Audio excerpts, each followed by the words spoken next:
Hello friends, welcome to ECMA class. Today we discuss about objective questions of direct text. Friends, this is the video part 2.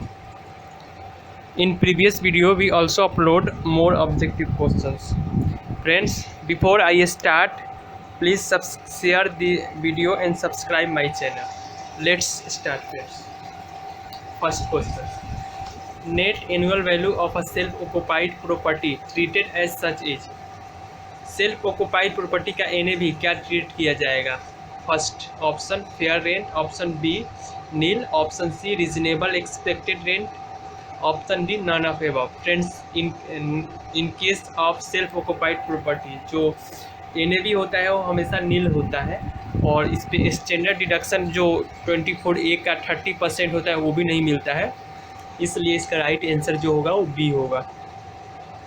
Second question, one of the following house properties is not exempt which is. इनमें से कौन सा house property है जो exempt नहीं है? Option A house property of political party, option B house property let out for the purpose of own business of tenant, and option C house property of a local authority, option D none of above.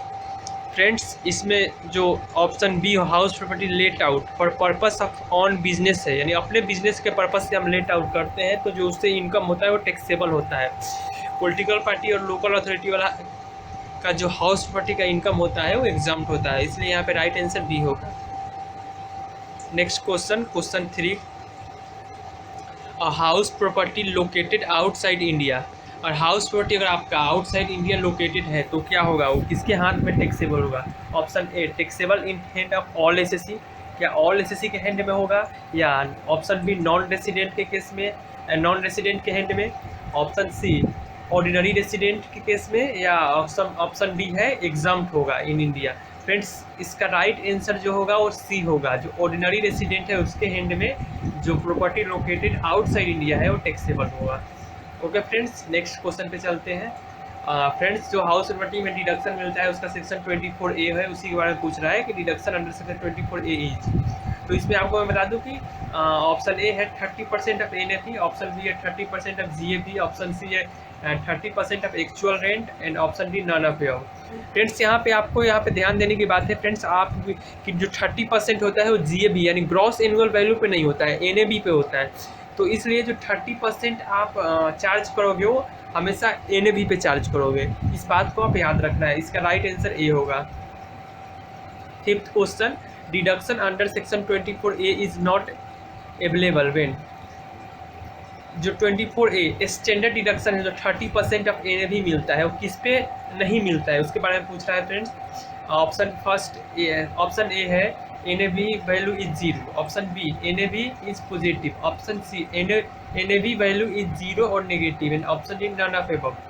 Friends, मैं आपको पहले ही बता चुका हूँ self occupied case में जो है इस 24A का जो स्टैंडर्ड डिडक्शन होता है नहीं मिलता है, तो उसमें NAV आपका जीरो होता है और नेगेटिव जब NAV आपका हो जाएगा उस केस में भी 24A का डिडक्शन नहीं मिलेगा. इसका राइट आंसर सी होगा. फ्रेंड्स, इस बात को ध्यान रखिएगा. Sixth question, the preliminary expenses that can be amortized under the Income Tax Act 1961 has to restricted to dash of the cost of project. Friends, ये PGBP का क्वेश्चन है. जो प्रिलिमिनरी एक्सपेंसेस होता है, जो बिजनेस सेटअप करने से पहले का जो एक्सपेंसेस होता है, कितने % तक हम उसमें आपको डिडक्शन चार्ज कर सकते हैं? तो ऑप्शन ए है 3%, option B 5%, option C 8%, option D 20%. Friends, 5% of cost of project होता है, इसलिए इसका राइट आंसर डी होगा. Seventh question friends, deduction under section 35AD. जो 35AD का डिडक्शन होता है उसको जो स्पेसिफाई बिजनेस, जो स्पेशल बिजनेस होता है, 14 स्पेशल बिजनेस है, इसमें कोल्ड चेन फैसिलिटी, होटल, आपका bee keeping, bee honey etcetera, यानी जो 14 बिजनेस है उसको आपको याद करना है. तो पेपर में आपको एक थ्योरेटिकल भी पूछ सकता है, ऑब्जेक्टिव में भी पूछ सकता है, या उसका एक फुल फ्लेज प्रैक्टिकल क्वेश्चन भी आ सकता है. आपको 35AD का निकालना है, इसमें 100% डिडक्शन मिलता है. ओके फ्रेंड्स, तो इसका राइट आंसर यहाँ पे ये होगा कि cold chain facility setting up and operating करेंगे तो हमें 100% डिडक्शन मिलेगा. पावर प्लांट में नहीं मिलता है, इंडस्ट्रियल यूनिट में नहीं मिलता है, ओके फ्रेंड्स, तो आप 14 जो स्पेशल बिजनेस है उसको याद कर लीजिएगा, रेलिवेंट है आपके एग्जाम के लिए। नेक्स्ट क्वेश्चन आपको मैं बता दूं, 8 क्वेश्चन है, पीजीपी का केस है कि partnership firm in case of loss होगा तो partnership firm claim deduction in respect of remuneration to partner to the extent of, partner को कितना रेम्यूनरेशन हम डिडक्ट करेंगे, क्लेम करेंगे पार्टनर का अगर फॉर्म लॉस में हो। ऑप्शन ए बोल रहा है आप 1,50,000, ऑप्शन बी कह रहा है 1,50,000 और remuneration paid whichever is lower, option C बोल रहा है 150 और 90% of book profit, and option D 9 nil sorry. तो इसका राइट आंसर जो होगा बी होगा 1,50,000 और जो actual paid which ever is lower को हम चार्ज करेंगे। 9th question, a payment of 25,000 is made to the road transport operator on 20th Feb 2020 in cash। Transportation का केस है, हम कैश में 25,000 पे किए हैं और हमें पूछ रहा है अमाउंट डिसअलाउड, कितना अमाउंट डिसअलाउड होगा। फ्रेंड्स, प्रीवियस क्वेश्चन वीडियो में मैंने आपको एक क्वेश्चन दिया था जिसमें जनरल का केस था और उसमें मैं बताया था कि सिंगल डे कितना कैश ट्रांजेक्शन कर सकते हैं, और वहाँ पे ये भी बताया था कि ट्रांसपोर्टेशन के केस में कितना हमें अलाउड है कैश ट्रांजेक्शन। तो फ्रेंड्स, मैं एक बार और आपको याद दिलवाना चाहता हूँ, जनरल के केस में जो लिमिट है 10,000 है, ट्रांसपोर्टेशन के केस में 35,000 है। यहाँ पे हमने 25,000 कैश में ट्रांजेक्शन किया है, इसलिए 25,000 अमाउंट जो है वो अलाउड होगा, और हमसे यहाँ पे डिसअलाउड का अमाउंट पूछ रहा है, इसलिए जो यहाँ पे आंसर होगा नील होगा, क्योंकि ऑल अमाउंट जो होगा अलाउड।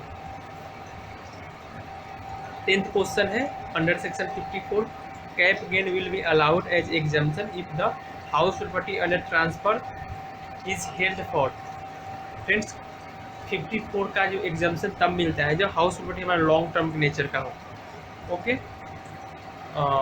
सॉरी, हाउस प्रॉपर्टी से हम कैप गेन जो प्राप्त करते हैं वो लॉन्ग टर्म नेचर का हो।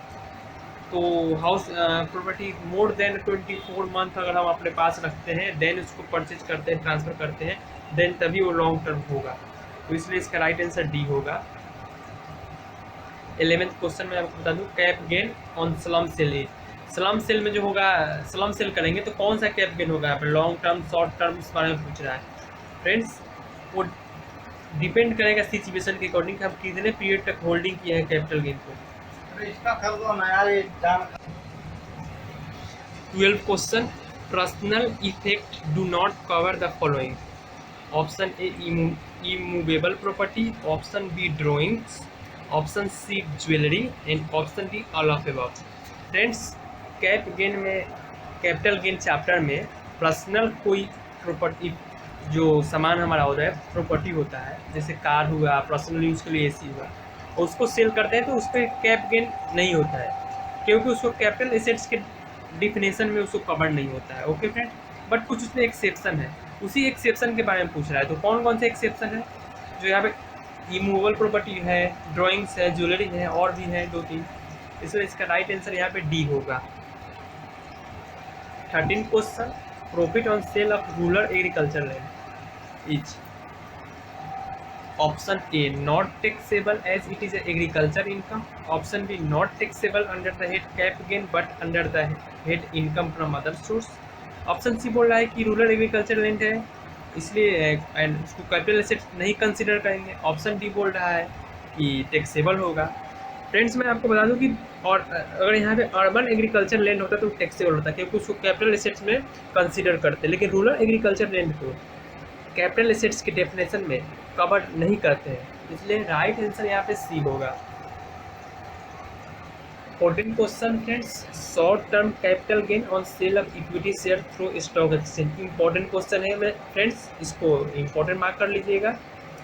जो शॉर्ट टर्म कैपिटल गेन होगा इक्विटी शेयर को और थ्रू स्टॉक एक्सचेंज हम सेल करें तो क्या की जाएगा, इसको बोला है कि ऑप्शन ए में एग्जाम्प्ट होगा 10 subsection 38, option B exam 10 subsection 37, option C बोला है covered under section 111A hence liable to tax at the rate of 15%, option D बोला है is taxable at the rate of 20% and at the rate of 10% if index benefit is not claim.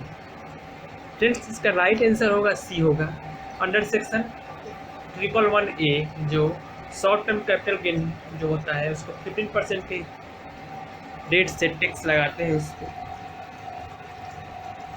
15 question friends.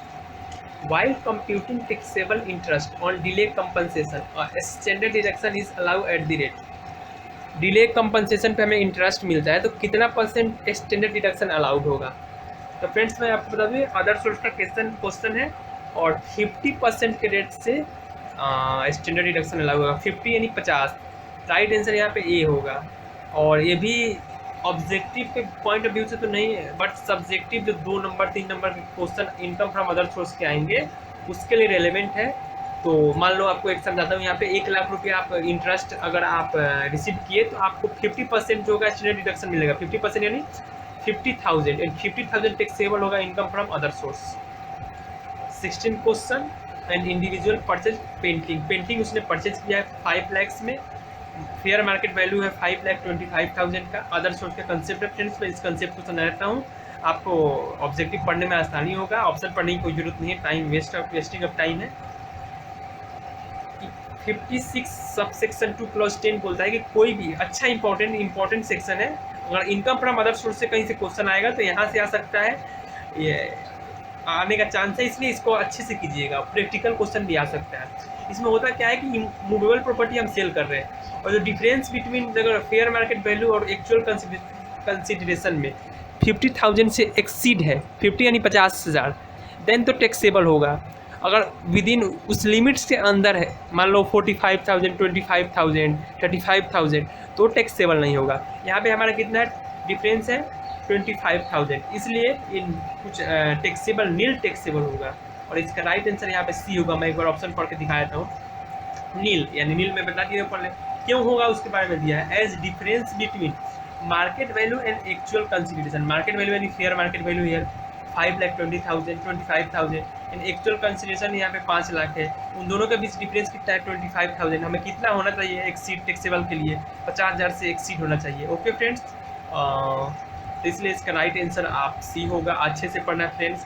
मेरा M है कि आपको objective के साथ साथ subjective का भी कहीं कोई अगर कोई पॉइंट आता है, देखिए मैं पूरा क्वेश्चन तो नहीं करा सकता, लेकिन अगर क्वेश्चन आपके सामने आए और आपको पॉइंट आपको ध्यान आए तो मेरा वीडियो आपको ध्यान है कि सर ने ऐसे बताया था, ऐसे कर दो, तो मेरा यही मोटिव है कि आपको हेल्प कर सकूँ और अच्छे से आपका डी में 60 एबव मार्क्स है। उसके लिए आप प्लीज़ हमारे इस ऑब्जेक्टिव वाले वीडियो को देखें, एंड तक देखें। फिर इसके बाद मैं आपको एक शेड्यूल बना के दूँगा कि कैसे आपको डी पढ़ना है, पेपर कहाँ से आएंगे। फ्रेंड्स अगर ऐसे करोगे जैसे जैसे मैं बताऊँगा तो आपका डेफिनेटली आप अच्छे नंबर लाओगे।